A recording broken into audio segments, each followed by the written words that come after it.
Senhor presidente, segunda secretária, vereadores presentes, público em geral.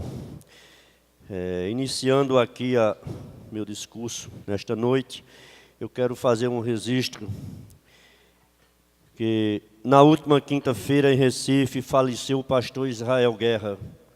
Me parece que foi na última quinta-feira. Pai do nosso companheiro de muitas lutas, que deixou alguns serviços prestados aqui em Sertânia, sabemos disso, principalmente na minha vila de Algodões, tenho que dar essa justificativa aqui, né? Eu gostaria que fosse registrado aqui em ata, né? Sobre o falecimento desse ilustre cidadão que serviu muito à Igreja Batista, como também no meio político, onde seus filhos foram administradores, né, lá na cidade de Arco Verde, e um foi parlamentar, são nossos amigos, e que tem serviço prestado aqui em Sertânia. Mas, meus amigos, eu recebi uma notícia essa semana que é muito preocupante. Falamos muito aqui, principalmente nós, todos nós aqui. A gente fala, mas principalmente eu, Ivando e Dóia, companheiro Oste, que é da zona rural, é a nossa preocupação do abastecimento de água também na zona rural. E eu recebi uma triste notícia de que o Exército não vai abrir mais pontos e que também o contrato vai até outubro. Eu pergunto aos senhores, é justo isso? Se isto acontecer, este contrato não ser renovado em plena seca, no mês que mais a gente precisa, já estamos precisando. Tem uma região, a nossa região de Henrique Dias, a Várzea Velha, não teve chuva. E também aqui onde choveu, tem pessoas que suas cisternas, é difícil, tá seca também, não estão cheias, não tem água. Então, esse é uma coisa que a gente também aqui devemos regaçar as mangas, como o companheiro Orestes acabou de falar sobre o Banco do Brasil. É preocupante se realmente isto for acontecer. Não pode mais abrir pontos. Sabemos que tem localidades aqui de Sertânia que não tem nenhum ponto sequer. Como já citei aqui várias vezes, não precisa nem falar onde é que todos aqui já sabem, né? E agora, esta notícia que eu soube essa semana de que o contrato vai até outubro e que provavelmente não vai ser renovado. Então, é preciso a gente ter muito cuidado com essa notícia, porque é muito preocupante. Estamos vivendo uma grande seca. A nossa região não tem águas nos barreiros, nas barragens. Os poços baixaram, as águas baixaram. É muito difícil mesmo essa situação. Companheiro Rocha, me cede um espaço. Pois não, companheiro. Veja só, Rocha, essa grande questão de água, você é uma prova viva, e aqui todos os vereadores são, e quem nos acompanha sabe da nossa luta por essa questão de água. Inclusive, fizemos a indicação ao governo do Estado, como você sabe mesmo, foi aprovado aqui na Câmara, pedindo essa água do sítio Sanharó até o sítio Macambira, para atender aquelas regiões da Maniçoba, Cacimba de Cima, Fazendinha, aquela região todinha, assentamento. Então, quer dizer, nós estamos preocupados com o povo da zona rural, não só dessa região, como também tem a sua região lá do Cuxi, tem o Feliciano também que precisa, a doutora vai passar lá próximo. Então, quer dizer, o governo vem agora com essa tapa na cara dos agricultores da zona rural, já não tinha pontos, né, suficientes para atender a população. E com a retirada do que já está fazendo, vai ficar muito pior. Então, pode contar com a gente, isso é uma luta não só sua, como nossa, e vamos trabalhar unidos para que isso não aconteça, deixar o nosso povo sofrido. Então, veja bem, o governo federal, o Exército é regido pelo governo federal, é com seu apoio. A gente sabe que existe dinheiro, a gente sabe que o dinheiro para o sul do país, ele corre frouxo. Está aí 3 estados com uma economia diferente da economia dos estados do Nordeste, que é Rio Grande do Sul, Minas Gerais e Rio de Janeiro, estão com uma mordomia muito grande inclusive me parece até que na reportagem falam que não vai ser dispensado de muitos impostos, de muita coisa, e o Nordeste, que tem esse apoio, acontece a gente recebendo essa notícia, se realmente ela for verdadeira, é preocupante. Preocupante, porque sabemos que a nação tem dinheiro, existe crise, mas tem dinheiro também. É tão certo de que existe tanto dinheiro que a gente viu, a população brasileira viu a quantidade de dinheiro que estava guardada lá naquele apartamento lá em Salvador. Quer dizer que dinheiro da nação, né? Quer dizer que existe, né? Existe muito dinheiro, falta muito trabalho, falta luta. Aqui se falou também do transporte escolar. Eu hoje assisti o Bom Dia Pernambuco e vi a situação do município como Salgueiro, uma cidade importante, onde lá existe economia, é uma das cidades que tem uma grande economia, nem se compara com a nossa, e eu vi a triste situação lá. Vi também lá em Vitória de Santo Antão, alunos sendo, a polícia dando suporte, né, para aqueles alunos. Então, aqui ainda são essas coisas que a gente acabou de ver, que é fácil de se resolver. O transporte escolar aqui está bem, né? Precisa com todas essas coisas que a gente está vendo, mas eu sei que está sendo bem cuidado, vai se resolver isso aí. Agora, tem município por aí que não está se vendo, né? As notícias estão se espalhando e a gente está vendo. Nós aqui, a gente ainda tem aqui realmente um bom transporte, né?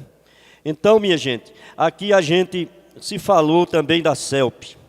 Companheiro Vino, essa semana teve um curto-circuito lá em Algodões e um fio partiu e ficou com energia. Não fui eu que pedi, uma pessoa pediu primeiro e eu agradeço, não sei nem quem foi, pediu para que a CELP fosse resolver aquele problema. Isso foi à noite. No outro dia, à tardinha, que foram resolver o problema do fio. Eu peguei um cidadão, a gente não tem muita experiência, mas eu peguei esse cidadão, a gente conseguiu isolar, que era no clube recreativo.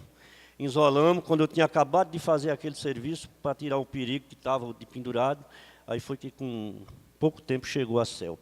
Então, é como eu acabei de falar. Perdemos um escritório da CELP, para Ibimirim, perdemos muitas coisas aqui nesta cidade, muitas coisas. E podemos até perder o Banco do Brasil, porque quase que a gente perde em 97, todos sabem.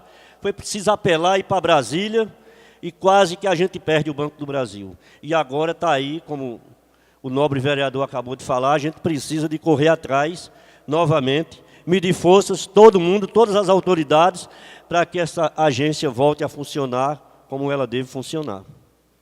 Então, minha gente, eram essas aqui as minhas palavras. Agora eu tenho aqui uma mensagem. Essa mensagem ela não é minha, é de um padre, é do padre Zezinho. É com mais de 30 anos que esta mensagem foi escrita por ele, mais de 30 anos. E é o retrato do que nós estamos vendo agora nesta nação.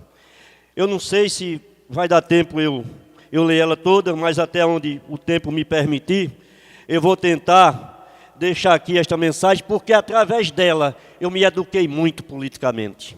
Ela vocês analisem, eu gostaria muito que aqueles jovens que estavam aqui há pouco tempo, eles ainda tivessem, que eu convidei eles para eles ficar. Mas vejam aí, se não é o retrato do que nós estamos vendo nesta nação. Diz o seguinte na mensagem daquele padre, daquele ilustre padre: você não é obrigado a ter vocação para a política, mas não teria sentido algum assumir uma atitude antagônica e agir como se ela fosse uma coisa negativa e indesejável. A política é uma arte nobilíssima. Ela é, sem dúvida, a mais perfeita maneira de educar um povo dentro da liberdade, da convivência, da unidade, na pluralidade e dentro da moralidade. É o que nós não estamos vendo aí, né? Não julgue a política. Veja como é forte. Não julgue a política por causa dos maus políticos que você conhece. Você não costuma julgar a medicina por causa dos médicos incompetentes. Por que faria uma coisa dessas com a política? Em outros campos, o que acontece é que antes de exercê-los, há escolas que os capacitem. No caso da política, por muito tempo, homens sem suficiente conhecimento de sociologia, psicologia, história de seu país, história universal e outros conhecimentos indispensáveis ao bom governante ou legislador, acabaram assumindo um papel para o qual não se havia capacitado. É o que nós estamos vendo nesta nação inteira. Com isso, deixou em muita gente um conceito negativo de uma vocação altamente positiva. A vocação do político é bem pouco valorizada pelos jovens. Ainda bem, companheiro Tadeu Queiroz, que você aceitou, viu? Meus parabéns e vá em frente, porque o Brasil precisa de muitas pessoas jovens para ver se a gente vê outro retrato nesta nação. Que não chegam a perceber a grandeza da mesma. O mau exemplo de homens sem escrúpulos deixou marcas profundas em muitas gerações. Será uma tarefa penosa em muitos países restabelecer no povo o respeito e a confiança pelos seus legisladores e políticos. Está vendo o que ele falava? Há mais de 30 anos atrás. Né? A maioria deles, porém, merece esse ato de justiça de nossa parte. O político é, antes de tudo, um pai, um irmão do povo, dos seus lábios, do seu coração e dos seus pronunciamentos, escritos ou falados, nasce o povo e o seu futuro. O bom político é um governante, até mesmo quando não governa. Muita gente não tem um cargo político, mas trabalha, dá sangue, luta, corre atrás e ajuda uma comunidade. Pouca gente é capaz de compreender a sabedoria e a infinita paciência de que se deve armar o homem que decidiu dar a sua vida ao seu país. Ele vive no efêmero e no transitório. Seus passos precisam ser firmes e, contudo, ele precisa pisar delicadamente. É muito forte isso, viu, minha gente? Sua palavra deve ser candente e, contudo, ele precisa ter carinho de pai que educa. Sua mente precisa ser aguda e arejada e, contudo, ele sabe muito pouco. Seu tempo de pesquisar deveria ser muito grande e, contudo, ele quase nunca dispõe dele, porque vive sendo solicitado. Sobretudo quando o povo sabe que pode contar com ele.